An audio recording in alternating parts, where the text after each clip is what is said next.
हम सबका परम सौभाग्य है कि हमारे बीच में श्रद्धेय फूफा जी और पिताजी कपिल चाचा जी, गौर चाचा जी, मिश्रा चाचा जी, केपी दुबे जी, शुक्ला चाचा जी और श्याम बिहारी दुबे चाचा जी और कालीचरण चाचा जी बैठे हैं और इन सब का निरंतर और सतत मार्गदर्शन हम लोगों को मिलता रहा है। फूफा जी से भी जब नवयुग दल की औपचारिक स्थापना हुई 91 के आसपास, तब कंप्यूटर रूम में हम लोगों को बहुत बार मार्गदर्शन लेने का अवसर मिला। और नवयुग दल की वास्तव में स्थापना तो उसी समय हो गई थी जब गायत्री विद्यापीठ की स्थापना हुई, क्योंकि गायत्री विद्यापीठ की स्थापना के साथ ही यहाँ के कार्यकर्ताओं के बच्चों के बीच में एक संगठन की आवश्यकता महसूस हुई और हमारे बड़े भाई बहन जिन्होंने पहले ग्रुप के रूप में, पहले समूह के रूप में गायत्री विद्यापीठ में प्रवेश किया और जैसे जैसे वह समूह बड़ा होता गया, व्यवस्था के स्तर पर और हमारे अभिभावकों के स्तर पर यह महसूस किया गया कि नवयुग दल जैसा कोई स्वरूप बने और हमारे जो बच्चे नवयुग दल के रूप में बाद में कार्य करने लगे, गायत्री विद्यापीठ में पढ़ रहे हैं और वहाँ से जब बाहर निकलते हैं तो उनके भी एक व्यवस्थित मार्गदर्शन की मिशन की दृष्टि से व्यवस्था बने। तो नवयुग दल की जब स्थापना हुई तो गायत्री विद्यापीठ लगभग 8वीं क्लास तक था, तो 8वीं से ऊपर के बच्चे नवयुग दल के सदस्य हो जाया करते थे। बाद में धीरे धीरे करके गायत्री विद्यापीठ 12th क्लास तक हो गया, तो अब ग्रेजुएशन से ऊपर के बच्चे, ग्रेजुएशन के बच्चे नवयुग दल के सदस्य होते हैं। और नवयुग दल में 17-18 वर्ष से लेकर और अभी की जो स्थिति है लगभग 50 वर्ष तक के जो हमारे बड़े भाई हैं वो सब इसके सदस्य हैं, क्योंकि वो सब यहाँ पर कार्यकर्ताओं के बच्चों के रूप में कार्य कर रहे हैं। और ये हम लोगों के लिए बड़े सौभाग्य की बात है कि कार्यकर्ताओं के जो हमारे बड़े भाई लोग थे, बच्चे जो थे, उन्होंने यह निर्धारित किया और यह सोचा कि जो रास्ता हमारे माता पिता ने चुना है वही रास्ता हम लोग भी चुने और मिशन के काम को यहाँ पर रह कर के आगे बढ़ाएं। तो यह हम सब के लिए भी बड़ा हर्षोल्लास का विषय है और हमारे अभिभावकों के लिए भी बड़े हर्षोल्लास का विषय है कि क्योंकि जब वो हम लोगों को मिशन के कार्यों को करता देखते हैं तो उनके हृदय में प्रसन्नता होती है।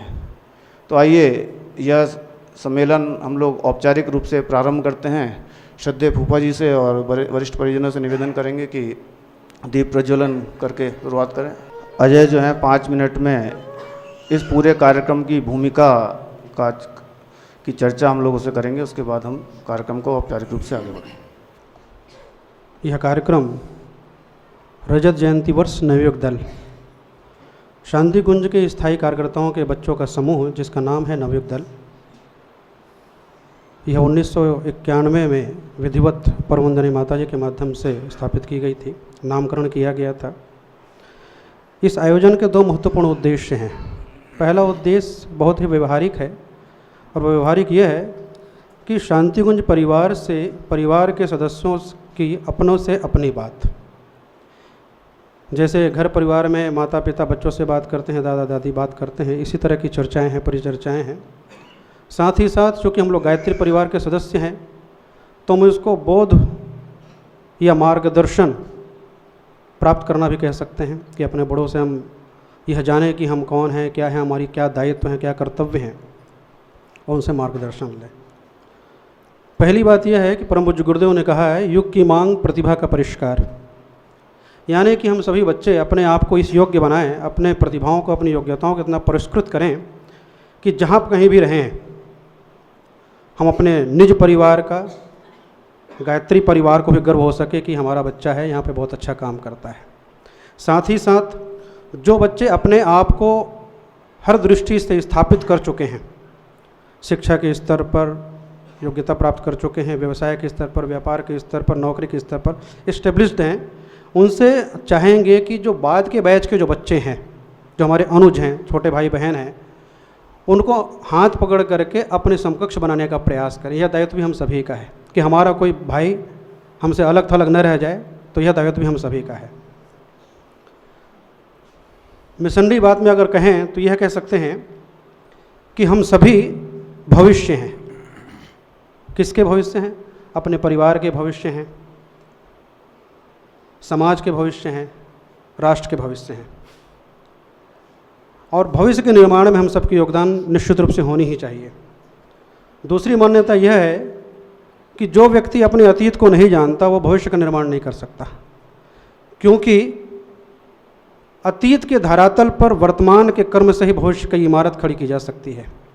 और अगर देखना है तो हम नज़र उठा करके देखें कि युवाओं की दृष्टि से हमारा देश सबसे अधिक समृद्ध है, लेकिन अपनी ऐतिहासिक गौरव गरिमा का ज्ञान न होने के कारण भटकावे में ज़िंदगी जी रहे हैं। लेकिन हम लोगों के लिए यह गौरव की बात है कि परम पूज्य गुरुदेव परवंदनीय माता जी का दिव्य संरक्षण में हमको विरासत के रूप में यह सौभाग्य मिला है। हमारे डीएनए में वह दिव्य संस्कार समाहित है जिसके माध्यम से हम भविष्य का कार्य कर सकते हैं। एक महत्वपूर्ण बात और है, आप सभी जानते हैं वृत्तासुर और दधीची के बारे में। अपने आप को देव संस्कृति के लिए समर्पित कर देना, ये समर्पण की पराकाष्ठा है। इस युग में, जिसे हम घोर भौतिकवादी युग कहते हैं, इस युग में अपनी समस्त महत्वाकांक्षाओं को त्याग कर, गरीबी की चादर ओढ़कर, अपनी योग्यता, प्रतिभा, संपदा, समय को देव संस्कृति की रक्षा के लिए समर्पित कर देने वाले हम युग दधीची की संतान हैं। और वो युग दधीची कौन है? हम सबके माता पिता। इस सभी को, हम सबको गौरव होना चाहिए कि परम पूज्य गुरुदेव के लिए, देव संस्कृति की रक्षा के लिए हम सबके माता पिता ने अपना जीवन समर्पित कर दिया। उनके समर्पण, त्याग, तप और सेवा की दिव्य शक्ति का वज्र हमको प्राप्त है, यानी कि वो शक्ति हमको स्वतः मिली हुई है। तो हमारा महत्वपूर्ण कार्य एक और रह जाता है कि भविष्य में जब कभी गायत्री परिवार की चर्चा होगी, परम पूज्य गुरुदेव की चर्चा होगी, तो जो हमारे अग्रज हैं उनका दायित्व वहीं समाप्त हो जाता है। हमारा दायित्व है कि मिशन किस रूप में आगे बढ़े और परम पूज्य गुरुदेव और परवंदनीय माता जी को लोग हमारे माध्यम से जानेंगे। हम जो कहेंगे वही सच होगा, या वो जो हमारे चिंतन चरित्र व्यवहार में देखेंगे उसी को वो सच मानेंगे। और हमारे चिंतन चरित्र व्यवहार का आकलन करते हुए हमारे वरिष्ठों का, हमारे परम पूज्य गुरुदेव परवंदनीय माता जी का आकलन करेंगे। इसलिए मिशन की दृष्टि से सबसे बड़ी जिम्मेदारी का समय हमारे पास है। हम लोगों को अपने आप को इस योग्य बनाना पड़ेगा। अतः हम जहाँ कहीं भी रहें, चिंतन चरित्र और व्यवहार को पुरस्कृत करने का प्रयास करते रहें, क्योंकि हम न केवल अपने निज परिवार, समाज, राष्ट्र के भविष्य हैं, बल्कि शांतिकुंज परिवार और गायत्री परिवार के भविष्य हैं, कर्णधार हैं। हमें अपने गौरवपूर्ण इतिहास से शिक्षा लेनी चाहिए और इसके लिए निरंतर प्रयास करना चाहिए कि हमसे कहीं कोई चूक ना हो जाने पाए। और एक बात कहे कि अपनी बात मैं समाप्त करना चाहूँगा। पिछले दिनों किसी राजनेता को किसी संदेश दिया था किसी ने, वो प्रत्येक काल खंड में प्रत्येक व्यक्ति के लिए और मिशन की दृष्टि से प्रत्येक कार्यकर्ताओं के लिए अति अनिवार्य है इस बात को हम समझें कि लम्हों ने खता की थी, सदियों ने सजा पाई। तो कोई ऐसा काम हमसे न होने पाए जिससे भविष्य में जब इतिहास लिखा जाए तो कहा जाए कि अगर ये ऐसा करते तो कुछ और होता। तो हम सभी अपने आप को चिंतन चरित्र व्यवहार से मिशन कलकुन बनाने का प्रयास करें। नमस्कार। आइए एक प्रेरक गीत। पुकारती नई धरा, पुकारता नया गगन, नए मनुष्य को नवीन प्राण चाहिए। हम सब के अंदर उस प्राण का संचार हो और उस पुकार को हम सब लोग सुन पाएँ, समझ पाएँ और कार्यान्वित कर पाएँ, ऐसी हम सबकी भावना।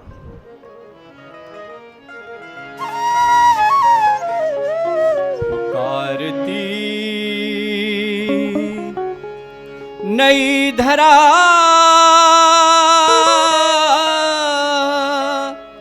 पुकारता नया गगन, पुकारता नया गगन,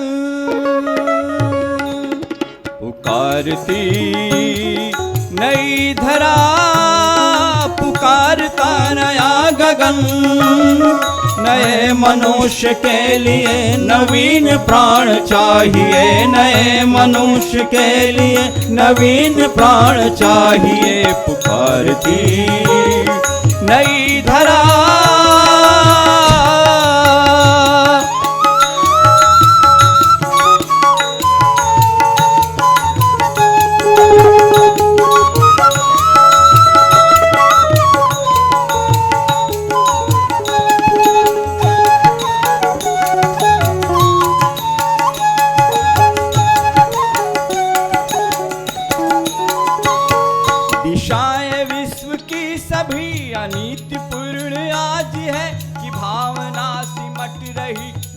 रहा समाज है। दशाएं विश्व की सभी अनीतिपूर्ण आज है कि भावना सिमट रही बिखर रहा समाज है। मिटा कुरीतियाँ सभी हटा हर एक गंदगी, विनाश पाप का करो कि मुस्कुराए जिंदगी। मिटा कुरीतियाँ सभी हटा हर एक गंदगी, विनाश पाप का करो कि मुस्कुराए जिंदगी, कि मुस्कुराए जिंदगी। पुकारती मनुष्यता निहारते सजल नयन, भविष्य को संवारने नया उफान चाहिए। भविष्य को संवारने नया उफान चाहिए। नए मनुष्य के लिए नवीन प्राण चाहिए। पुकारती नई धरा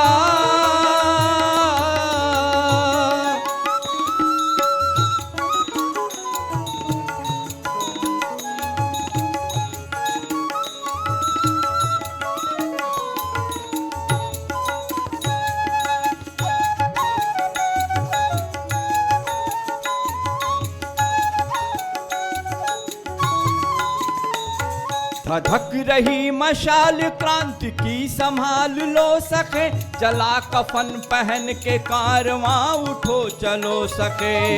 रही मशाल क्रांति की संभाल लो सके। चला कफन पहन के कारवां उठो चलो सके।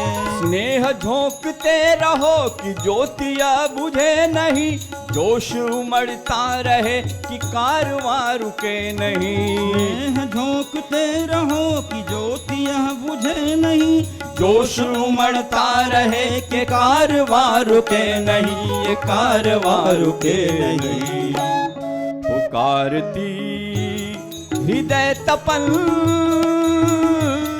पुकारता नया हवन, शहीद सी लगन लिए स्वात्मदान चाहिए। शहीद सी लगन लिए स्वात्मदान चाहिए। नए मनुष्य के लिए नवीन प्राण चाहिए। पुकारती नई धरा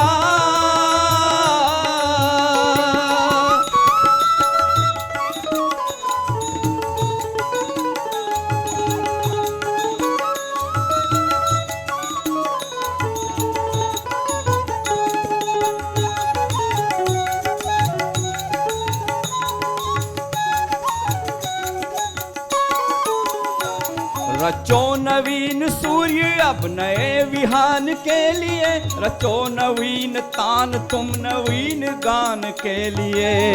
नवीन सूर्य अब नए विहान के लिए। रचो नवीन तान तुम नवीन गान के लिए। रचो मनुष्य भी नया कि ईश्वरत्व भी नया। रचो सुनीतियाँ नई कि विश्व भी नया नया।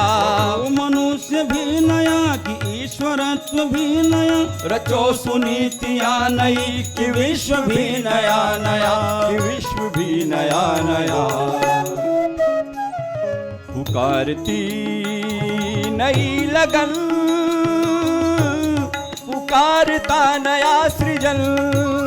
नए भविष्य के लिए सतत प्रयास चाहिए। नए भविष्य के लिए सतत प्रयास चाहिए। नए मनुष्य के लिए नवीन प्राण चाहिए। पुकारती नई धरा, पुकारता नया गगन।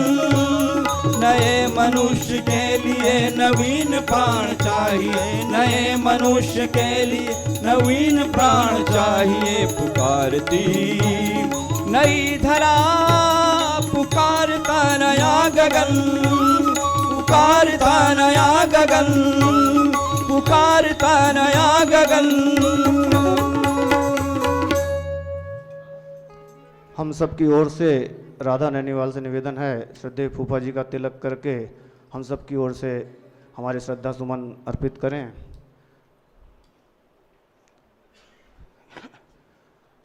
अगला क्रम वही है जिसकी हम लोग प्रतीक्षा कर रहे हैं।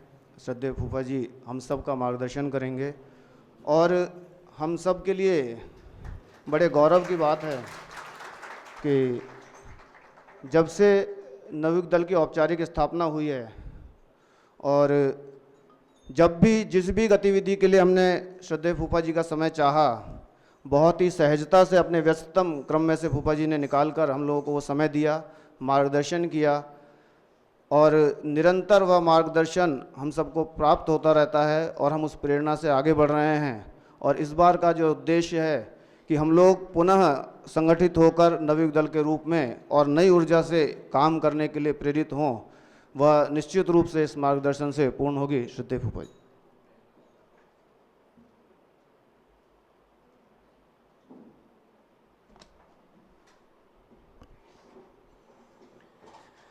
कमर सीधी कर लें, दोनों हाथ गोद में रखें, प्रार्थना करें कि हमारी बुद्धि सन्मार्ग की ओर चले। प्रसविता सविता हमारी बुद्धि को श्रेष्ठ मार्ग पर चलाएं। ओम भूर्भुवः स्वः तत्सवितुर्वरेण्यं भर्गो देवस्य धीमहि धियो यो नः प्रचोदयात्। ओम गुरुर्ब्रह्मा गुरुर्विष्णु गुरुरेव महेश्वरः गुरुः साक्षात् परब्रह्म तस्मै श्री गुरुवे नमः। अखण्डमण्डलाकारं व्याप्तं येन चराचरं तत्पदं दर्शितं येन तस्मै श्री गुरुवे नमः।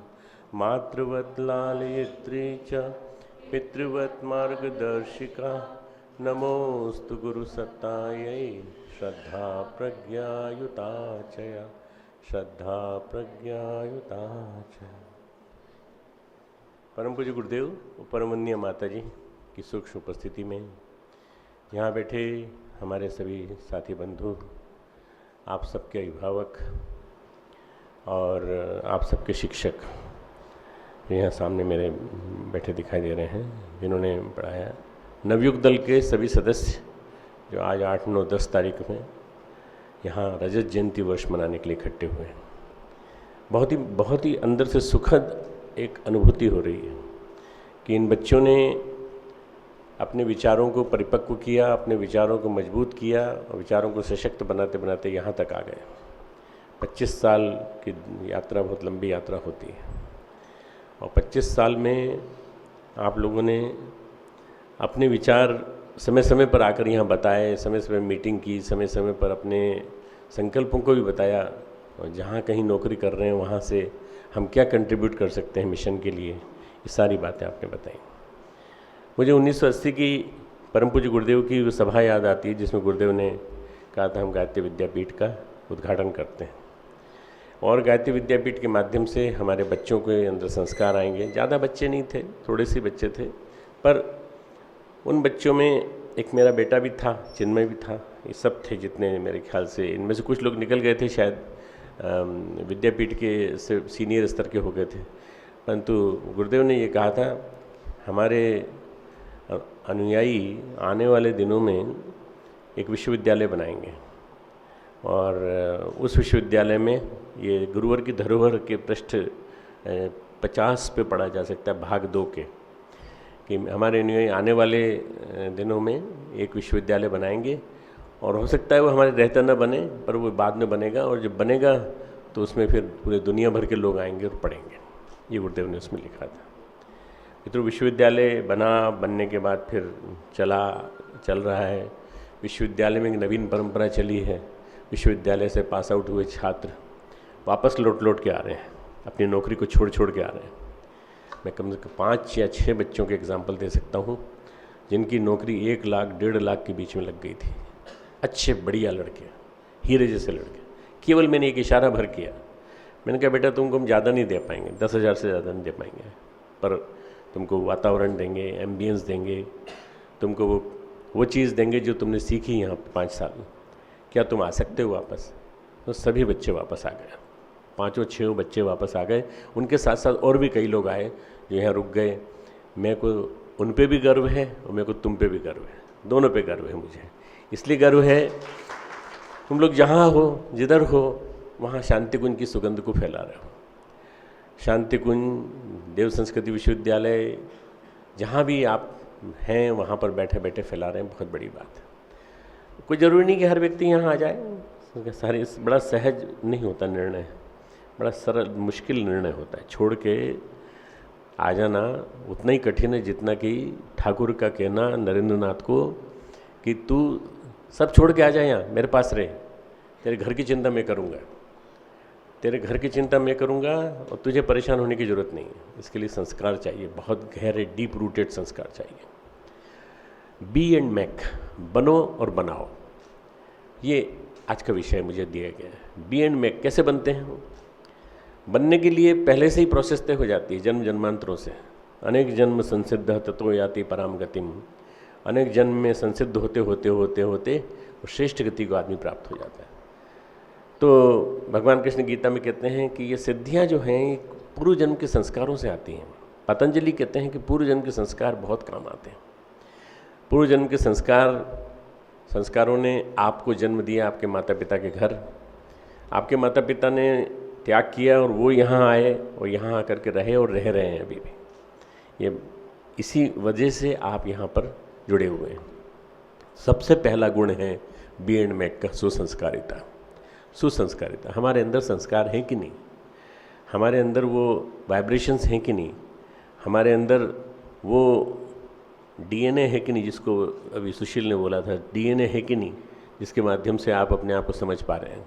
डीएनए है तुम्हारे अंदर, इसी वजह से तुम लोग यहाँ सोच समझ के आए हो। जो लोग भौतिकवादी दुनिया में हैं, दो ही चीज़ें हैं संसार में, इस पूरे विश्व में, संसार और अध्यात्म, दो चीज़ें, संसार और अध्यात्म। जो संसार में पूरी तरह से लीन हो गया है, उन बच्चों की बात नहीं कर रहा हूँ, इन्हीं में से कार्यकर्ताओं के बच्चे बैठे हैं जो संसार में लीन हो गए, उनकी बात नहीं कर रहा हूँ।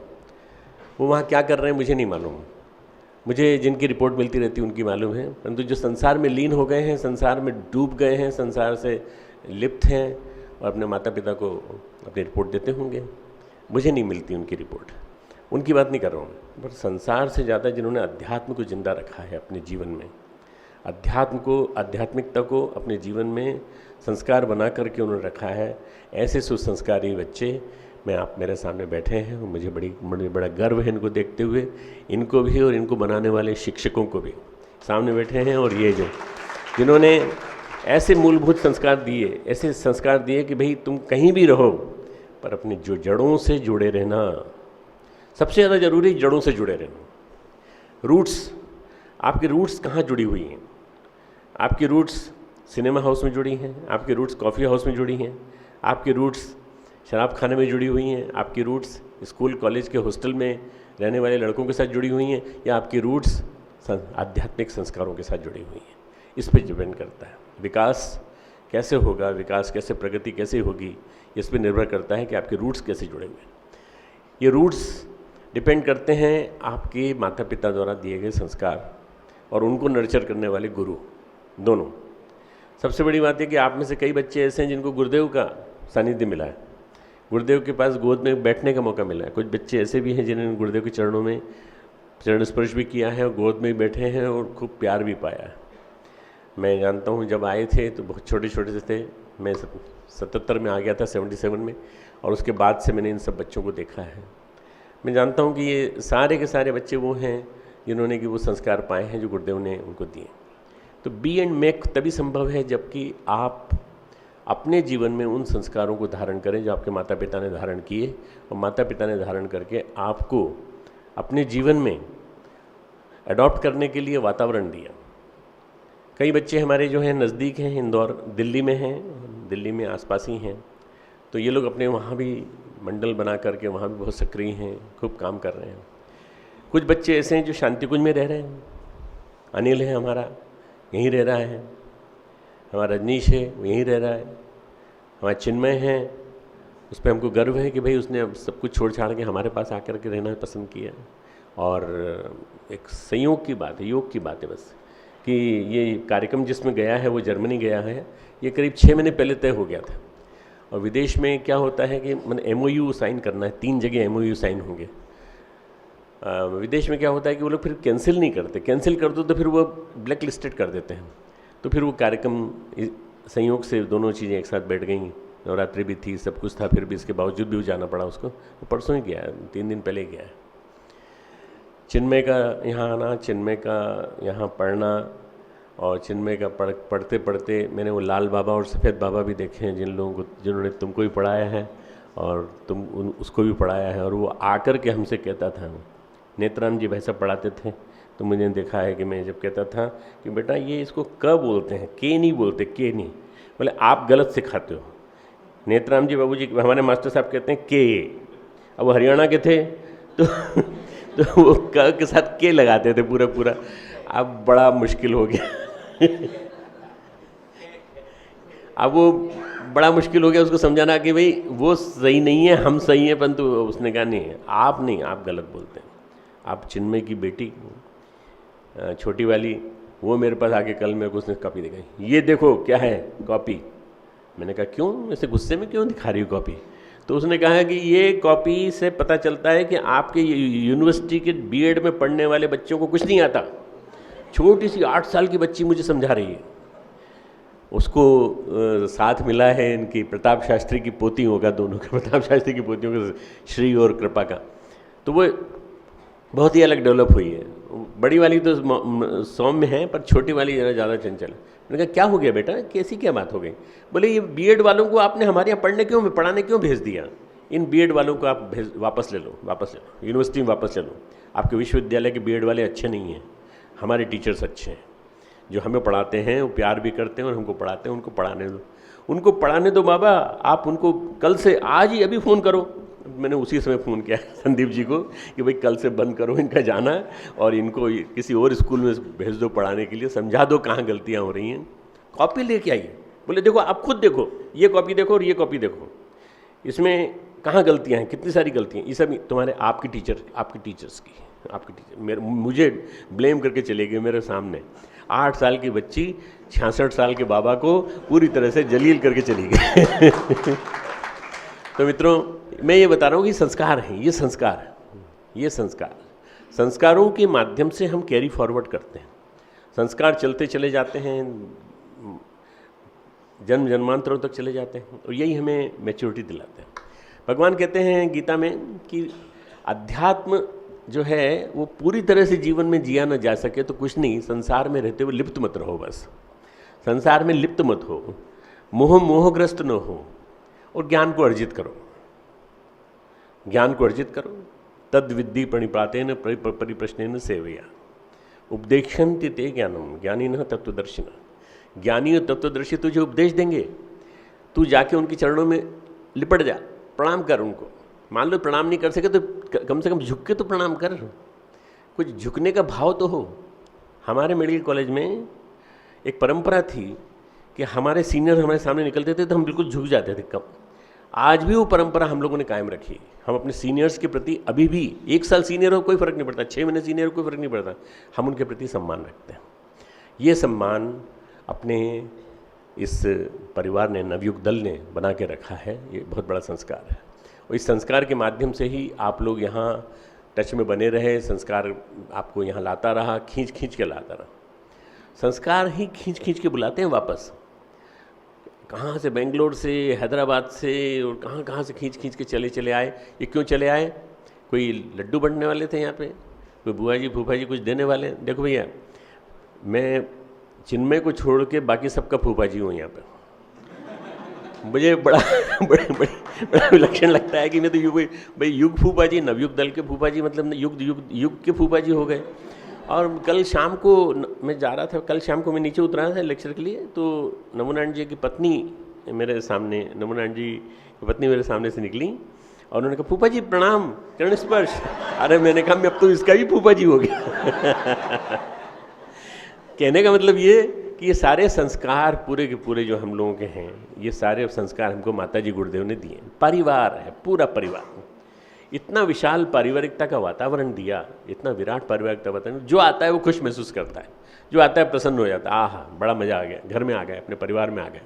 शादी भी होती है, यज्ञोपवीत भी होते हैं, तो लगता है कि हाँ अपने परिवार में हम बैठे हैं। हमने जो एक आइडिया दिमाग में पनपा, जो एक विचार दिमाग में पनपा, कि नवयुग दल बनाएंगे और नवयुग दल के माध्यम से हम उसको बढ़ोतरी की तरफ ले जाएंगे और इतना बड़ा बनाएंगे कि हम अपने स्थानों पर भी मिशन के काम करेंगे और जा करके वहाँ से भी कुछ अनुदान इकट्ठा होगा तो हम शांति कुंज जाके जमा करेंगे। शांति कुंज को सिंचित करने का काम हमारे माध्यम से जितना हो सकेगा हम करेंगे। मैंने सभी को बुला के कहा, मैंने कहा भाई तेरे बेटा तुम्हारी पढ़ाई में हम लोगों ने पैसे लगाए, हम लोगों ने मतलब मिशन ने लगाए हैं, इसलिए आप लोगों को देना चाहिए। तो देना चालू किया और देते हैं, नियमित रूप से देते रहते हैं। एक आइडिया, बहुत बड़ी खुशी की बात है कि देते रहते हैं सब लोग। जो खुशी की बात ये है कि ये एक वाक्य जो उन्होंने स्वामी विवेकानंद ने कहा है उसको सुनो, take up an idea, take up an idea, evolve that idea, develop that idea, live that idea 24 hours, 24 घंटे उस आइडिया में जीते रहो, उसी में रहो, उसी में मस्त रहो, मग्न रहो। Take up an idea, live that idea and don't forget about that idea. 24 घंटे सांस में, हर सांस में, हर चीज़ में तुम्हारे वही विचार, वही विचार, वही विचार घूमता रहे तो निश्चित रूप से मान करके चलना कि तुम बन जाओगे, तुम बन जाओगे। हमारे गुरुदेव ने हमको विचार दिया, तुम सुधरोगे युग सुधरेगा, तुम बदलोगे युग बदलेगा। ऐसे बने जैसे दूसरों को बनाना है। गुरुदेव ने किताब लिखी छोटी सी, ऐसे बने जैसे दूसरों को बनाना है। आप खुद बन के मॉडल बनेंगे और सांचा बनेंगे तब दूसरे बनेंगे उससे। आप दूसरों को शिक्षा दे रहे हैं, कोई फायदा नहीं। यहाँ किसी भी ऐसे व्यक्ति की शिक्षा नहीं सुनी जाएगी जिसने उसको जीवन में नहीं उतारा है, जिसने उसे अपने यहाँ नहीं उतारा और अपने जीवन में नहीं उतारा, उसकी शिक्षा नहीं सुनी जाएगी। यहाँ वो लोग बैठे हैं जो अवेकन्ड सोल्स, जागृत आत्माएं बैठी हैं। या आने वाले समय को, मिशन को संभालने वाली आत्माएं बैठी हैं। जरूरत पड़ी तो झटका दे करके ये वहाँ से नौकरी छोड़ के भी आ जाएंगे और संभाल लेंगे यहाँ के काम को, शांति कुंज के काम को, यूनिवर्सिटी के काम को, कभी भी आ सकते हैं। अगर हमें ज़रूरत पड़ी तो हम बुला के इनको, इनसे काम करा लेंगे। तो ये वो ऐसे बने जो दूसरों को बनाना है। जैसे बने आप लोग जो बने हैं तो ऐसे बने कि आपके बाद भी एक पीढ़ी आ रही है। अब आपके बाद एक पीढ़ी आ रही है, आपकी पीढ़ी आ रही है, आपके बच्चे आ रहे हैं। तो वो जो बच्चे आ रहे हैं उनको भी आपको पीढ़ी प्रशिक्षित करना है, शांति कुंज के प्रति एफिनिटी डेवलप करनी है। तो ये संस्कार आपके माध्यम से आपके बच्चों तक, आपके बच्चों के अलावा उन बच्चों तक जिनके बाल संस्कार शाला में आप कार्यक्रमों में जाते हैं, आपके अलावा उन बच्चों तक जिनको कि आपको बोलने का मौका मिलता है वर्कशॉप्स में। हमारी युवा क्रांति वर्ष चल रहा है, युवा क्रांति वर्ष में जिस तरह से हम लोग माहौल बना रहे हैं उससे सारे देश में एक आंदोलन चला है। और बाल संस्कार शाला इतनी तेज़ी से बढ़ी हैं, उनको चलाने का और उनको संभालने का दायित्व आपको और आपकी पत्नी को, आप और आपके पति को लेना चाहिए। जो भी बिटिया बैठी हैं उनके पति को, और जो बैठे हैं उनकी पत्नी को लेनी चाहिए, जिम्मेदारी लेनी चाहिए। ताकि इससे क्या होगा कि संस्कार हमारे ट्रांसमिट होते जाएंगे। संस्कार जब ट्रांसमिट होते जाएंगे तो हमको मिलता चला जाएगा। हमारे पिताजी ने हमें संस्कार दिए। हमारे पिताजी नियमित रूप से जाते थे, हर साल आते थे, मथुरा आते थे, शांति कुंज आते थे, मथुरा आते थे। तो उसकी वजह से हम मथुरा गए। जब हम मथुरा गए तो गुरुदेव के साथ हमारा एनकाउंटर हुआ। आँख में आँख मिलाई हमने उनसे। जब गए 1963 में पहली बार, 13 साल के थे, छोटे से, और एक नौकर को साथ लेके गए। ग्वालियर के जज साहब कहलाते थे पिताजी हमारे, ग्वालियर वाले जज साहब। तो पिताजी ने कहा था तुम आ जाना, तुम्हारा एग्ज़ाम ख़त्म होते ही हम लोग जा रहे हैं। तुम, हमें बाई और हमारे पिताजी, पापा दोनों चले गए। दोनों बच्चे भी चले गए, पद्मा, सुषमा और अरुण, वो भी चले गए। मैं अकेला बच गया। तो मैं नौकर के साथ गया। तो मैंने वहाँ जाते ही सीधे यज्ञशाला के सामने गुरुदेव टहल रहे थे। मैं पहचाना नहीं गुरुदेव को, सच में नहीं पहचाना, क्योंकि मैंने उस ज़माने तक गुरुदेव महाविज्ञान भी नहीं देखा था, ये भी नहीं देखा था, मैंने पढ़ा नहीं था। क्योंकि अखंड ज्योति जरूर पढ़ता था। अखंड ज्योति में उन दिनों गुरुदेव के चित्र ऐसे नहीं छपते जैसे आजकल हम छापते हैं। मैंने पूछा, बाबूजी जज साहब कहाँ रुके हैं? बोले, अरे तुम जज साहब के बेटे हो, प्रणव नाम है तुम्हारा। मैंने कहा वाह वाह, अपने नाम के चर्चे तो यहाँ पे ही।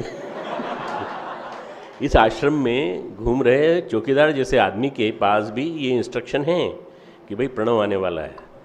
उन्होंने मेरा हाथ पकड़ा, सामान में अपने हाथ में लिया, अटैची हाथ में ली, और सीढ़ियों पर चढ़ के ऊपर चले गए।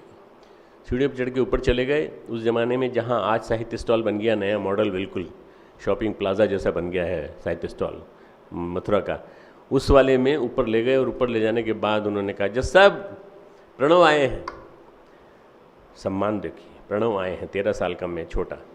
तो गुरुदेव जैसे पिताजी ने दरवाज़ा खोला तुरंत मेरे को डांट लगाई, अरे तूने गुरुदेव के हाथ में सूटकेस पकड़ा रखा है, ले हाथ से ले, क्या हाथ से ले। पिताजी ने हाथ से छीना और कहा प्रणाम करो। मैंने फिर प्रणाम किया, चरण स्पर्श किया। वहाँ से जो मेरी पहली मुलाकात हुई गुरुदेव से, वो मेरी पहली मुलाकात थी। पहली नज़र में प्यार जिसको कहते हैं ना, लव एट फर्स्ट साइट, वो उसी दिन हो गया था बस। पहली नज़र में प्यार। उसी दिन गुरुदेव ने शाम को बुलाया, बिठा के बात करी, क्या बनना चाहते हो, क्या बनोगे। मैंने कहा डॉक्टर बनना चाहता हूँ, ये बनना चाहता हूँ। सुनते रहे, बहुत बढ़िया। उसके बाद हर साल में 4-4 बार आता था मथुरा। 69, 70, 71 तक मैं बराबर आता रहा। 71 के बाद फिर यहाँ आया, मैं हरिद्वार आया। ये जो पिता माता पिता के दिए हुए संस्कार हैं, इन संस्कारों को पूजना चाहिए। वास्तव में इन संस्कारों की वजह से हम लोग अपने गुरुदेव से जुड़े हैं, मदनीय माता से जुड़े हैं। अवतारी सचेतना से जुड़ना आसान काम नहीं है। केवल एक ही वजह है कि संस्कार हमारे अंदर के थे, उनको जगा दिया, गुरु ने जगा दिया और गुरुदेव ने जगा दिया और गुरुदेव ने जगा दिया। माता पिता ने उसको पानी दिया, खाद पानी दिया, बीज दिया और कहा हाँ बेटा बहुत अच्छा काम कर रहे हो तुम।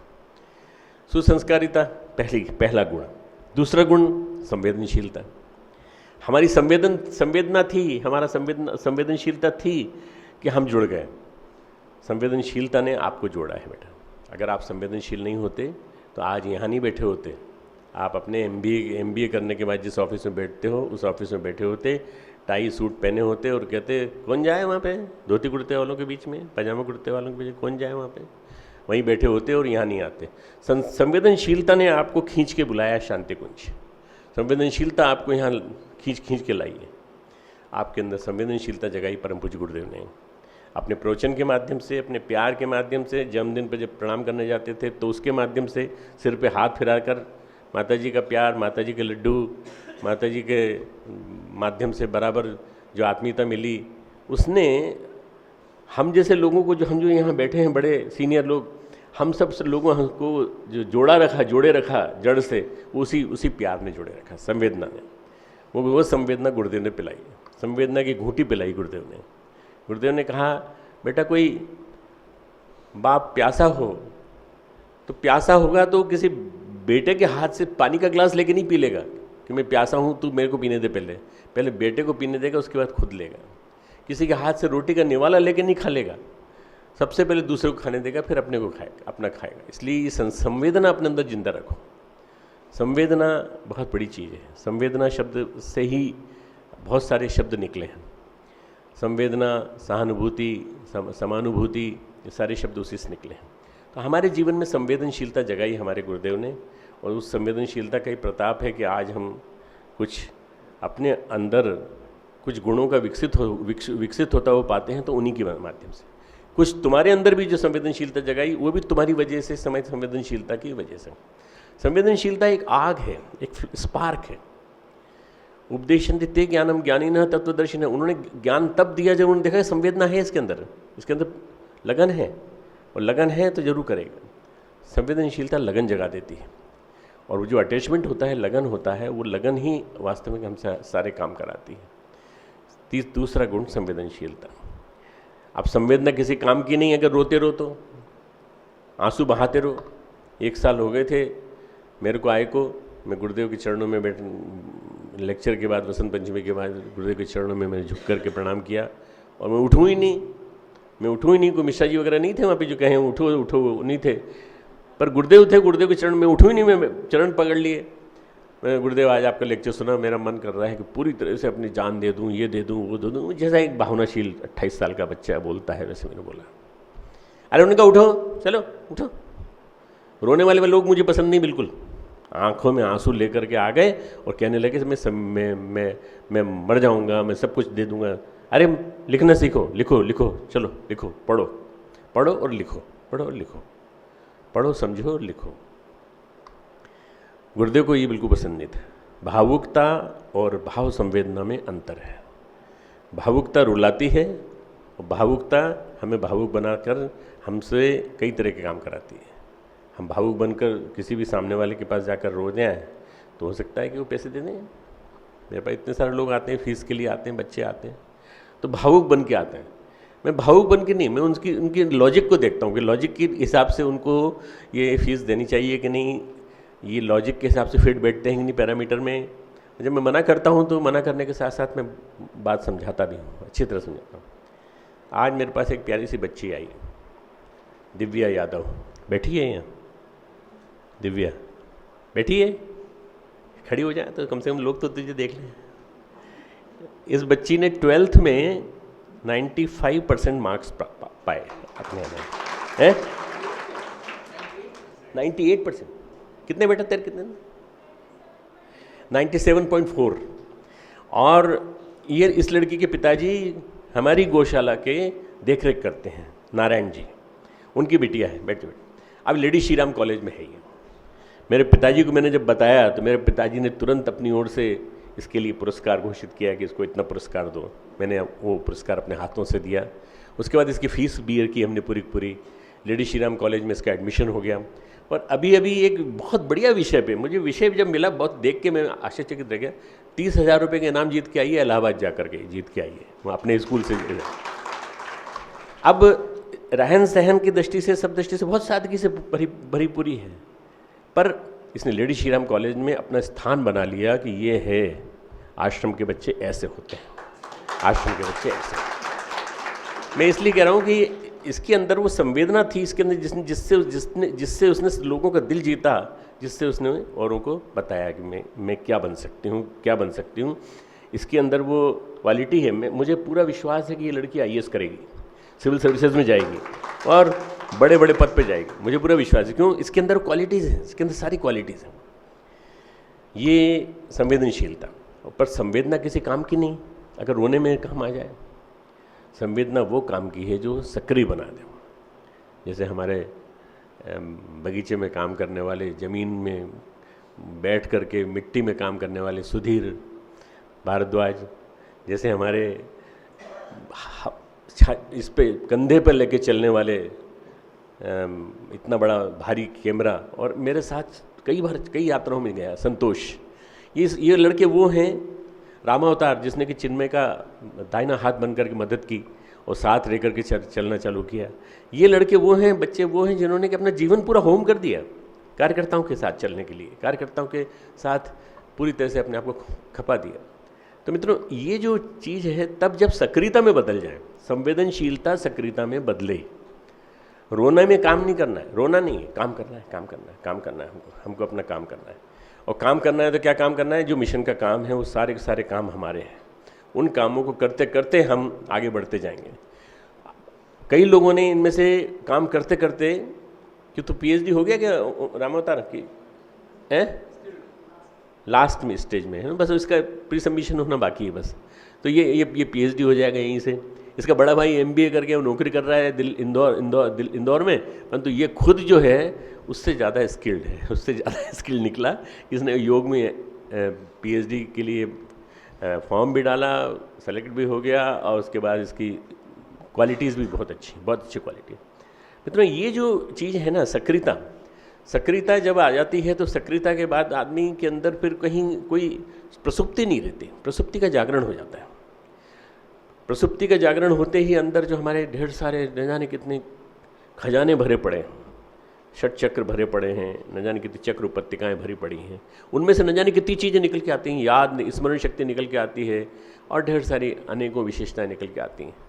ये सारी विशेषताएं आती हैं तो ये साधना से आती हैं, मैं मानता हूँ, पर साधना के साथ साथ काम करने से आती हैं, गुरु का काम करने से। कितना काम करते थे विवेकानंद मुझे नहीं मालूम, पर कितनी साधना करते थे मुझे नहीं मालूम। मुझे इतना मालूम है कि 2 घंटे जप करते थे, पर वो भी कई बार नहीं मिल पाता था, महीनों तक मौका नहीं मिल पाता था, पर उनके हर श्वास में अपने ठाकुर का नाम रहता था, हर श्वास में माँ का, काली माँ का नाम रहता था, और निरंतर वो गुरु का काम करते रहे। जबकि स्वास्थ्य उनको झटका दे चुका था, 5 झटके दे चुका था। डायबिटीज़ थी सीवियर, हार्ट एनलार्ज हो गया था, लंग्स बुरी तरह से सिकुड़ गए थे, ब्रोंकियल एज़मा था उनको, और भी कई चीज़ें, और भी कई बीमारियां थीं, पर भरोसा था ना, ठाकुर हैं। जब तक चलाएंगे गाड़ी तब तक चलेंगे। गाड़ी चला रही है तो कौन चला रही है? वो सत्ता चला रही, काली की सत्ता चला रही बस। और वो जिस दिन बुला लेगी हम चले जाएंगे, ये विश्वास है। सक्रियता आदमी के अंदर तूफान भर देती है, एक उमंग भर देती है, एक ऐसा प्रचंड उत्साह भर देती है कि सक्रियता के माध्यम से आदमी निरंतर काम करता चला जाता है, निरंतर काम करता चला जाता है, थकता नहीं है। हम लोग 16-16 घंटे 17-17 घंटे कभी कभी काम करते हैं, 18 घंटे काम करते हैं, तो हम सोचते हैं कि गुरुदेव तो निरंतर 20 घंटे 24 घंटे काम करते थे, कैसे करते होंगे। मित्रों, हम उनके वंशज हैं, तो कम से कम हमारा हमको ये जाता है, ये अधिकार हमको मिलता है उनके वंशज होने के नाते, और तुम हमारे वंशज हो तो तुमको ये अधिकार मिलता है कि तुम भी इतने घंटे काम करो, पढ़ो, स्वाध्याय करो। स्वाध्यायान माँ प्रमदः, स्वाध्याय में प्रमाद मत करो, निरंतर ज्ञान की साधना करो, निरंतर ज्ञान की साधना करो। अब फूफा जी कौन सा ज्ञान की साधना करें, हम तो पढ़ लिए, MBA भी कर लिया, और हमने तो उसके बाद MTech भी कर लिया, और हमने ये भी कर लिया, वो भी कर लिया, नौकरी करते हैं वहाँ काम नहीं आएगा ये ज्ञान, उन्हें जीवन में काम आएगा। इस महामानव बनाने का स्टील प्लांट है स्वाध्याय। महामानव बनाने, गुरुदेव को दिया हुआ एक हेडिंग है, महामानव बनाने का स्टील प्लांट स्वाध्याय। स्वाध्यायशीलता में कोई कमी नहीं आने पाए, स्वाध्यायशील बने रहो निरंतर, स्वाध्याय ही आपको ऊंचा उठाएगा। जो निरंतर स्वाध्याय करता है उसके अंदर, उसके चिंतन में अच्छे विचार, श्रेष्ठ गुण निरंतर बने रहते हैं। ये एक अपने आप को रवा करने का, अपने आप को पूरी तरह से मथने का एक बहुत बढ़िया तरीका है कि हम अपने आप को अच्छे विचारों में लीन रखें, निरंतर अच्छे विचार। इसका स्वाध्याय के शब्द का शाब्दिक अर्थ है श्रेष्ठ विचारों में निरंतर रमण करना, श्रेष्ठ विचारों में निरंतर रमण करते रहना, घूमते रहो, उन्हीं विचारों में घूमते रहो। ये जो तीसरा गुण है सक्रियता। चौथा गुण है मित्रों प्रामाणिकता। आप प्रामाणिक बनिए, आप सिद्ध कर दीजिए कि आप प्रामाणिक हैं, और उसके लिए कुछ करने की जरूरत नहीं है। जो भी करें पारदर्शिता के साथ, बस जो भी करें पारदर्शिता के साथ, जो काम कर रहे हैं उसमें कहीं किसी तरह की कोई कमी ना आने पाए। आपको अगर जिम्मेदार समझा है तो जिम्मेदार समझ के जो काम दिया है उसके बाद हे करके नहीं करना है। आपको कहना है कि नहीं, हमने किया और हमने करने के बाद इतना पाया, इससे ज़्यादा और जो करने का है आप बताइए, आगे हम काम करेंगे। प्रामाणिकता आती है इन्हीं गुणों के माध्यम से, और ये प्रामाणिकता हमको जीवन में बड़े बड़े ऊंचे स्थानों पे पहुंचाती है। आप में से कई बच्चे ऐसे हैं जिनको मतलब अगले दिनों बहुत अपॉर्चुनिटीज़ मिलेंगी, बड़े बड़े संस्थानों में बुलावा आएगा बोलने के लिए, क्योंकि आप गुरुदेव से जुड़े थे। गुरुदेव के बारे में बोलने के लिए आएगा, टीम लीडरशिप के बारे में बोलने के लिए आएगा, टाइम मैनेजमेंट के बारे में बोलने को आएगा, स्ट्रेस मैनेजमेंट के बारे में बोलने को आएगा, लाइफ मैनेजमेंट के बारे में बोलने को आएगा। तो ये सब चीज़ के लिए अपनी तैयारी रखो, अभी से तैयारी रखो, तैयारी करते रहो, तैयारी निरंतर करते रहो, सारे विषयों को अभी से तैयार करते रहो। अभी अखंड ज्योति में मैं निरंतर वर्कशॉप्स दे रहा हूँ पूरी। अभी अक्टूबर नवंबर की आ गई है, उसमें भी वर्कशॉप्स के बारे में सब पूरा। तो वर्कशॉप्स की तैयारी कैसे करना, डिवाइन वर्कशॉप्स। इन वर्कशॉप्स के माध्यम से प्रबुद्ध वर्ग को जोड़ना, इन वर्कशॉप्स के माध्यम से अपने कलीग्स को जोड़ना, अपने सहयोगियों को जोड़ना, ये काम तुमको करना है। और ये काम तुम करोगे तो मिशन की सबसे बड़ी सेवा है, क्योंकि तुम कर सकते हो इस काम को। तुमने मिशन को जिया है, तुमने देखा है, तुम पढ़े लिखे हो, और पढ़े लिखे होने के बाद तुम नौकरी कर रहे हो, तो वहाँ से तुम करो इस बात को। वहाँ बैठकर, चाहे तुम हैदराबाद में हो, चाहे बेंगलोर में हो, चाहे तुम दिल्ली में हो, गुड़गांव में हो, कहीं भी हो, नोएडा में हो, जहाँ बैठे हो वहाँ बैठे बैठे तुम मिशन का काम करो। किस तरह से करें, अपने आप को तैयार करो, मेक योर सेल्फ स्किल्ड, अपने आप को प्रतिभावान बनाओ। प्रतिभावान, गुरुदेव ने कहा था भगवान किसी को देता है तो एक ही चीज़ देता है बस, कोई न पैसा देता है, न लड़की देता है, न खूबसूरती देता है, न स्मार्टनेस देता है, वो देता है तो प्रतिभा देता है। केवल एक ही चीज़, प्रतिभा, बस। प्रतिभा देने के बाद फिर वो उसके ऊपर छोड़ देता है कि अब तू इसको विकसित कर, डेवलप कर, इवॉल्व कर। प्रतिभा को अगर आपने डेवलप कर लिया तो आपके अंदर का महामानव पैदा हो जाएगा। आप सबके अंदर महामानव बनने के गुण हैं, आप अपने पिता से भी बढ़कर बन सकते हैं। मुझसे कई बार लोग बोलते हैं कि भाई साहब आपका लेक्चर उससे ज़्यादा बढ़िया चिन्मय का लेक्चर था, आपसे बढ़िया लेक्चर चिन्मय का लेक्चर था। तो मैंने कहा भाई होगा ही, बाप से बड़ा बेटा होता है, और बेटे की तारीफ अगर बाप के सामने कोई करे तो बाप को खुशी होगी कि भाई हमने जिस ज़माने में चालू किया था उस ज़माने से करते करते करते करते करते हमको 36 साल 37 साल हो गए। हमसे बड़ा तो भाई साहब हैं जिनको 40-50 साल हो गए, 50 साल से कंटिन्यूस कर रहे हैं काम, और उसी उत्साह उसी स्फूर्ति के साथ कर रहे हैं। ये देख के बड़ा हृदय गदगद हो जाता है वीरेश्वर भाई साहब को देख के। वही उत्साह, वही चीज़। मेरे साथ तो स्वास्थ्य की बहुत सारी परेशानियां शामिल हैं, तो फिर भी मेरे को बड़ा गर्व होता है जब मुझसे कोई कहता है कि चिन्मय ने अपनी बात को इस ढंग से रखा। केवल वही नहीं बल्कि उस जीवन में उसने जिया भी है, उसका जीवन उसने उसी तरह से साधक की तरह से जिया भी है, और ये सीखा है उसने गुरुदेव माताजी से। राम जेठमलानी और ये बोफोर्स के तोप के सौदा चल रहा था उस समय, तो उस समय चर्चा चल रही थी, तो गुरुदेव के पास गुरुदेव बोलते थे बुलाओ हमारे जेठमलानी को बुलाओ। चिन्मय का नाम जेठमलानी था, और चिन्मय ऊपर जाके बाबा जी आज जो है इसके बारे में आया है, नाना जी इसके बारे में आज आया है, बोफोर्स की तोप में चार चीज़ें आई हैं, 4 क्वेश्चन आज पूछे हैं। अच्छा, राम जेठमलानी ने 4 क्वेश्चन पूछे, बता कौन कौन से पूछे हैं, तो वो बता सुनाता था। फिर उसको बिठाते थे, पास बिठाते थे, बताते थे कि बेटा ये सब तो सब वैसी बातें, तो अच्छी चीज़ें भी पढ़ा कर। गुरुदेव का डायरेक्ट सानिध्य मिला और बहुत बड़ा सौभाग्य उसको मिला। मित्रों, ये प्रामाणिक अपने आप को बना लेने के बाद फिर आदमी कुछ बन जाता है, कुछ ऐतिहासिक डेवलपमेंट हो जाता है। आप सबके अंदर वो डेवलपमेंट की पॉसिबिलिटीज़ हैं, सबके अंदर प्रामाणिकता है। प्रामाणिकता ये है कि सबसे बड़ा ये है कि यहाँ से जाने के बाद मिशन को भूले नहीं, यहाँ से जाने के बाद मिशन से जुड़े रहे, रूट से जुड़े रहे, अपनी जड़ों से जुड़े रहे। यहाँ से जाने के बाद आपने अपने आप को पूरी तरह से खपा दिया भगवान के काम में, गुरुदेव के काम में, और अपने खुद को काम को करते हुए भी मिशन का काम करते रहे। ये बहुत बड़ी प्रामाणिकता है।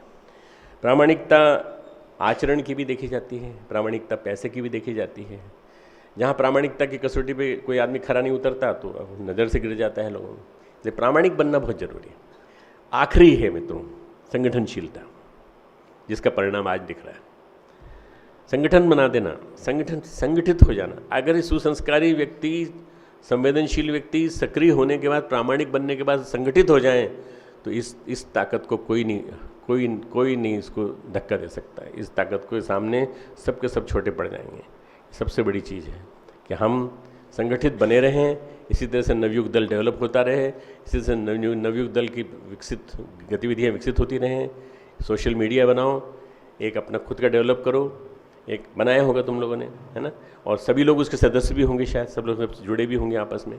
तो ये आज का जो इलेक्ट्रॉनिक वर्ल्ड है, सोशल मीडिया का जो वर्ल्ड है, इसके माध्यम से तुम अपने आप को और उसका सदस्य हमको ही बना लो, ताकि अगर हमको कुछ कहना पड़े तो हम तुमको कह सकें। आपसी तुम्हारा संवाद जो होता है उसमें हमको भागीदारी मत करो, पर कहीं मार्गदर्शन लेना हो तो हमसे कर सकते हो। व्हाट्सएप पे कर सकते हो, फेसबुक पे तो मैं नहीं हूँ, व्हाट्सएप पे कर सकते हो, और ईमेल के माध्यम से कर सकते हो। आज की टेक्नोलॉजी का पूरा उपयोग करो, रचनात्मक उपयोग करो, तुम्हें निश्चित रूप से लाभ मिलेगा। इसका निश्चित रूप से लाभ मिलेगा। उपदेशन्ति ते ज्ञानम, भगवान कृष्ण कहते हैं उपदेशन्ति ते ज्ञानम। ज्ञानम लब्ध्वा पुनर्मोहम एवं पुनर्मोह नहीं होता, ज्ञान लब्धा। ज्ञानम लब्ध्वा पराम शांति अचिरणादि गच्छति। ज्ञान प्राप्ति के बाद पराम शांति मिलती है, आध्यात्मिक शांति। ज्ञान जो है वो विज्ञान से अलग है। विज्ञान जो है वो अपरा विद्या है, और विज्ञान ध्यान अध्यात्म जो है वो पराविद्या है। पराविद्या भगवान को जानने वाली विद्या है। हम भगवान को जानने वाली विद्या के साथ कितना जुड़ सकते हैं। जिस भगवान ने हमको जोड़ा, जिस भगवान ने हमारे माता पिता को जोड़ा, जिस भगवान ने हमारे माध्यम से इतने बड़े बड़े काम करा लिए, उस भगवान को हम कितना ज़्यादा जान सकते हैं। गुरुदेव के बारे में अपने शब्दों में क्या लिख सकते हो तुम लोग, ये तुम लिखो। संगठनशीलता, सामूहिक रूप से एक पत्रिका निकालो, सामूहिक रूप से 3 त्रैमासिक एक पत्रिका नवयुग दल की एक निकालो, 3 महीने में एक बार। उसमें सब लोग लेख पार्टिसिपेट करें, सब लोग उसमें लिखें। तुम्हारी लेखन क्षमता बढ़ेगी, बौद्धिक क्षमता बढ़ेगी, चिंतन क्षमता बढ़ेगी, और तुम ज़्यादा से ज़्यादा अच्छी तरह से भागीदारी कर सकोगे। सबको लो उसमें, जो यहाँ शांतिकुंज में रहते हैं वो भी, और जो बाहर रहते हैं वो भी, सबको लो। सब एक साथ नवयुग दल जो है एक साथ मिल करके काम करें। बस मुझे इतना ही कहना था कि तुम लोगों ने ये जो बैठक बुलाई, और बैठक बुला करके यहाँ जो इतना बढ़िया एक स्वरूप दिखाया अपनी संगठनशीलता का, ये संगठनशीलता तुम्हारी बनी रहे, तुम्हारा संगठन मजबूत बना रहे। खूब प्यार से तुम मिलते रहो आपस में एक दूसरे के साथ, और एक दूसरे को आगे बढ़ाते रहो। जो आने वाले समय में नए बच्चे आएंगे, उनको मिशन के बारे में बताने का काम तुमको करना चाहिए। नए बच्चे मतलब जो अभी अभी एडमिशन ले रहे हैं ना, इनके दिमाग में ये संसार है, अध्यात्म नहीं है। बहुत सारे बच्चे हैं, 50% के बच्चों के दिमाग में संसार है, अध्यात्म नहीं है। तो फिर वो उनके माँ बाप फीस के लिए रोते हैं आकर के हमारे पास। उनके माँ बाप परसेंटेज कम होने के बावजूद भी कहते हैं कि नहीं साहब उसको दिया है, हमको ही मिलना चाहिए। नहीं, ऐसा नहीं है। क्राइटेरिया बनाए, कुछ क्राइटेरिया बनाने के बाद दिया है हम लोगों ने। इसलिए मिशन का पैसा, वेद माता गायत्री ट्रस्ट का पैसा किसी ऐसे काम में लगकर खर्च न हो। तुम लोग अगर चाहो तो एक काम और कर सकते हो, वो ये कि तुम एक फ़ंड बनाओ। एक फ़ंड तुम लोगों की तरफ से बने जिसको तुम लोग डोनेट करते रहो। तुम लोग डोनेट करते रहो और उसमें से स्कॉलरशिप्स दो तुम लोगों को, बच्चों को, यहाँ के बच्चों को जाते हैं उनको स्कॉलरशिप्स तुम लोगों के माध्यम से प्रमाण दी जाए। अभी जो विदेश में रहने वाले IIT के बच्चे हैं, कानपुर के और हमारे पवई के, इन लोगों ने अपने अपने जो अल्मा मेटर कहते हैं, अपना जो तुम्हारा जो शिक्षण संस्थान था जहाँ से पढ़ के निकले हो, अल्मा मेटर के लिए उन्होंने, कानपुर वालों ने तो कम से कम 4-5 करोड़ रुपए इकट्ठे करके दिए हैं। न जाने कितनों की फ़ीस उन्होंने वहन की है। हमारे पास जो साधन हैं उसमें हमारे पास पैसे ज़्यादा नहीं आते। हम जगह जगह लोगों से स्पॉन्सर कराते हैं, फ़ीस लेते हैं, फ़ीस के पैसे लेते हैं, कुछ लोग देते हैं, पर इतने सारे बच्चे आते हैं पढ़ने के लिए, बाहर के बच्चे प्लस अपने बच्चे। उसमें पहली प्रायोरिटी हमारे बच्चे, सेकंड प्रायोरिटी बाहर के बच्चे। तो जो हमारे बच्चे हैं उनको पढ़ने में कोई दिक्कत ना आए, पढ़ने में कोई परेशानी ना आए। कोचिंग हम लोग उनकी करा सकें, ट्रेनिंग हम उनकी करा सकें, शिक्षण हम उनको दे सकें, ताकि वो भी अच्छे व्यक्ति बन सकें। और तुम में से जिसका कार्यकर्ता बनने का मन हो, परमानेंटली आने का मन हो, उसको आमंत्रण आ जाओ यार। जब भी आना हो, आज से लेकर 5, 6, 7 साल, 8 साल, 10 साल के अंदर जब भी आने का मन हो, आओ और देखो तुम्हारे बड़े भाई लोग कैसे कर रहे हैं। तुम्हारे अनिल फार्मेसी की पूरी मैंने इसकी मशीन का उद्घाटन किया, टैबलेट बनाने वाली। उसने एक एक चीज़ डिटेल मुझे क्लिनिक पूरा मैकेनिकल डिटेल समझाया। इसने बताया किस तरह से हम कर रहे हैं, अब आगे हम और डेवलप करने वाले हैं, नया स्टाफ आ गया। एक फाउंडेशन करने वाली संस्था चली गई, पांडे जी चले गए, पांडे जी हमारे बीच में नहीं रहे। तो पांडे जी के बाद एक नई संस्था डेवलप हो गई, नए बच्चे डेवलप हो गए। काम नहीं रुकता गुरुदेव का कहीं। हम चले जाएंगे, भाई साहब चले जाएंगे, सब लोग चले जाएंगे, पर काम नहीं रुकेगा। काम करने वाले आते रहेंगे और तुम में से निकलते रहेंगे, पर ये परंपरा रुकनी नहीं चाहिए। तुम लोगों को बराबर चलते रहना चाहिए। खूब खूब मंगल कामना। बहुत ही प्रेरक और उद्देश्यपूर्ण और आगे की दिशा धारा को निर्धारित करने वाला मार्गदर्शन श्रद्धेय फूफा जी से हम लोगों को प्राप्त हुआ। और फूफा जी ने विशेष रूप से कहा कि उनको गर्व है उन बच्चों पर जो लोग इस सुगंधी को फैला रहे हैं।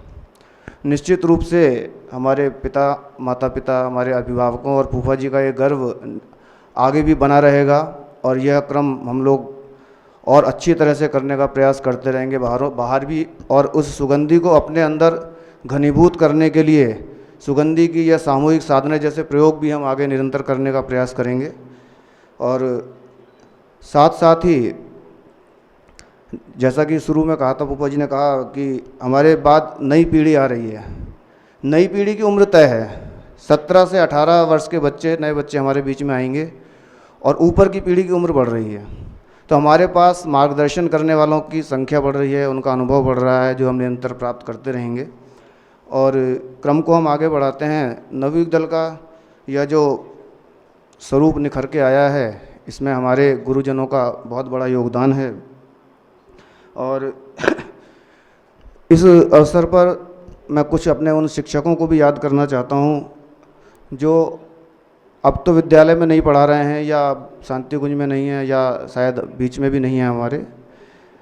श्री पूजन चाचा जी ने इस गायत्री विद्यापीठ की शुरुआत उनके समय में हुई, वो पहले प्राध्यापक रहे।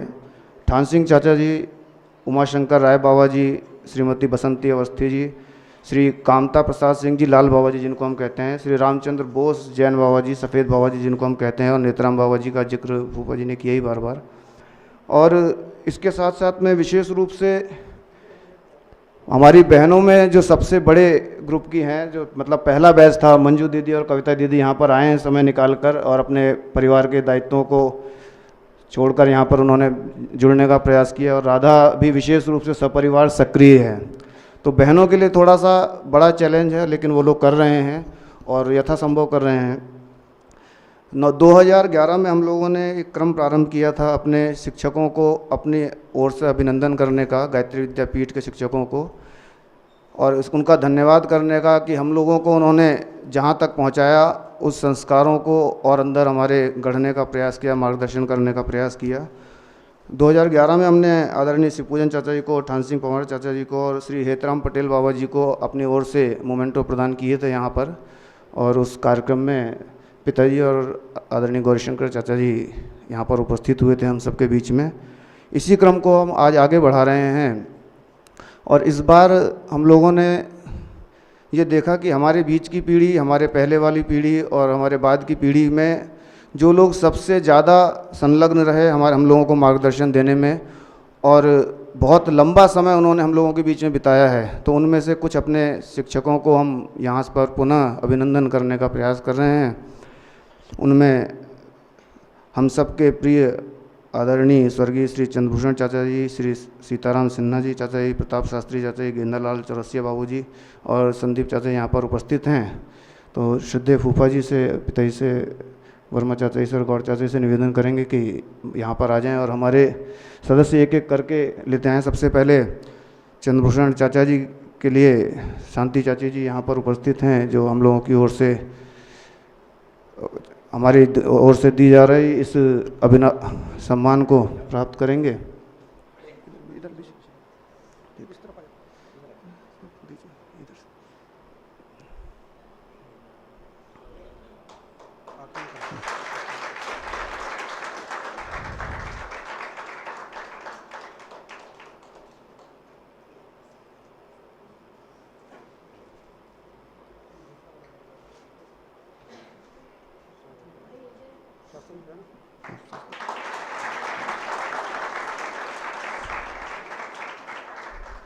इसके बाद आदरणीय श्री प्रताप शास्त्री चाचा जी से निवेदन करेंगे कि वो आएँ। और शास्त्री चाचा जी से हम लोग संगीत लंबे समय तक सीखते रहे और साथ साथ ही लाठी चलाने का प्रशिक्षण, लड़ने का, लाठी के प्रदर्शन का क्रम बहुत लंबे समय तक चलता रहा। इसके पश्चात आदरणीय श्री गेंदालाल चौरसिया बाबा जी, जो लेके आ साथ हमारे बीच के सबसे बुजुर्ग सदस्य हैं, बुजुर्ग व्यक्ति हैं, और आपने हम लोगों के बीच में स्काउटिंग के एक युग की शुरुआत की। आज जितना भी स्काउट जहाँ जहाँ भी गायत्री विद्यापीठ और शांतिकुंज के माध्यम से जा रहा है, चौरसिया बाबा जी की देन है। राष्ट्रपति पुरस्कार तक बहुत से बच्चों को प्राप्त हुआ और उस सब के पीछे अगर किसी का प्रयास था तो वो गेंदालाल चौरसिया बाबू जी का अथक प्रयास था।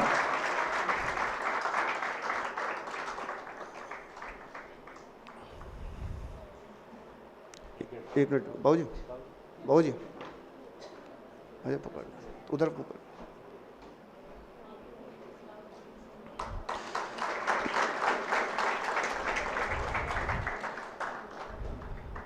इसके पश्चात सीताराम सिन्हा चाचा जी से निवेदन करेंगे वो आएँ, और हम सब के बहुत ही प्रिय हैं और यहाँ जितने बच्चे बैठे हैं मेरे ख्याल से लगभग सभी को आपने पढ़ाया है और बहुत ही युवावस्था में आ गए थे, और बाबूजी के इस उम्र के बाद स्काउट गाइड और जितनी भी बच्चों की मिशनरी गतिविधियाँ गायत्री विद्यापीठ में चल रहे हैं उसको दिशा देने का बहुत ही बड़ा प्रयास हृदय से चाचा जी कर रहे हैं। बहुत बहुत धन्यवाद।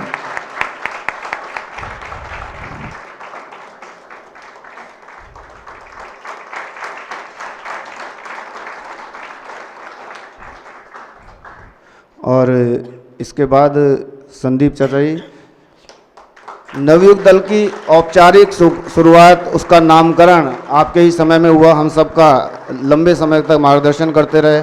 गायत्री विद्यापीठ में 2002 से 2007 तक प्रधानाचार्य भी रहे। अभी विश्वविद्यालय में भी बच्चों को रजिस्ट्रार के रूप में मार्गदर्शन दे रहे हैं।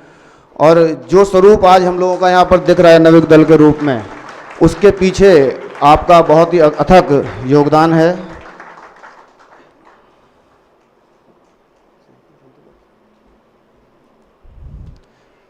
अब सभी लोग कमर सीधी कर लें। हम लोग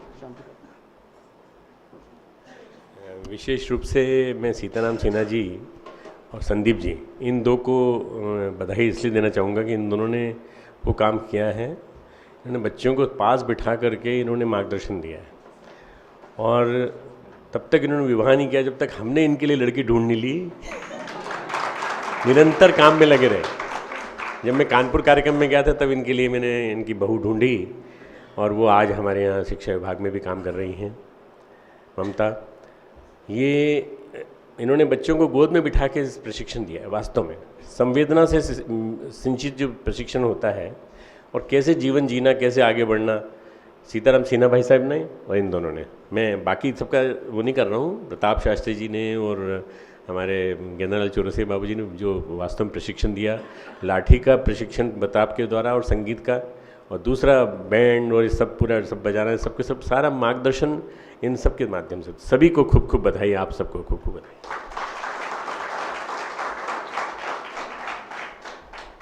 आज का ये सत्र यहीं समाप्त करते हैं। शांति पाठ। ओम द्यौ शांति अंतरिक्षग्वं शांति पृथ्वी शांतिराप शांति औषधयः शांति वनस्पतयः शांतिर्विश्वे देव शांति ब्रह्म शांति सर्वगं शांति शांतिरेव शांति सामा शांतिरेधि। ओम शांति शांति शांति सर्वारिष्ट सुशांतिर्भवतु।